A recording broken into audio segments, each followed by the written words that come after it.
Hey you! Today I'm going to show you how to make Neon Katt cosplay buttons from the anime show RWBY.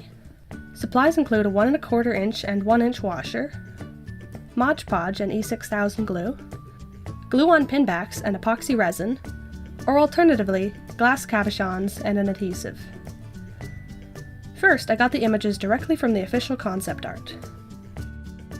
The purple button will be adhered to a 1 1/4 inch washer, and the green will be just 1 inch in diameter.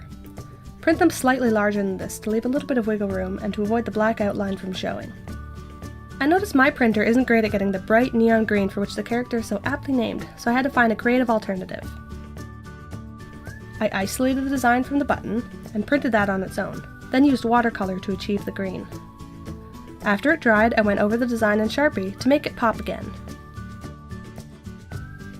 Next, we need to cut out the button. I used a circle punch the same size as the washers to make it easier, but scissors work fine.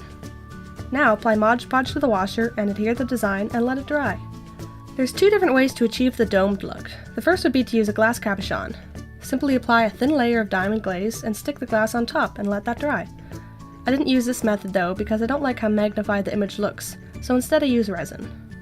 For this method, you must first coat the image in about 3 layers of Mod Podge and let them dry in between. This protects the resin from damaging the paper.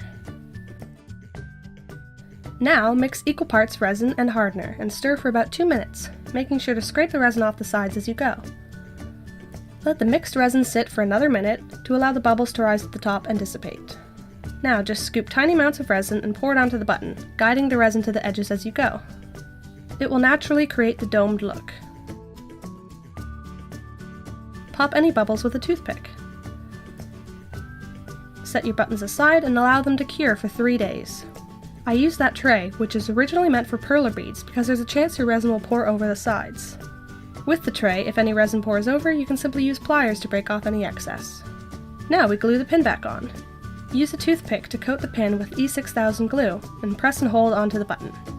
Give the glue at least a day to dry before you start using them, but after that, you've got your buttons! Alternatively, if you don't want to make pins, glue on a bail and make yourself some Neon Katt necklaces.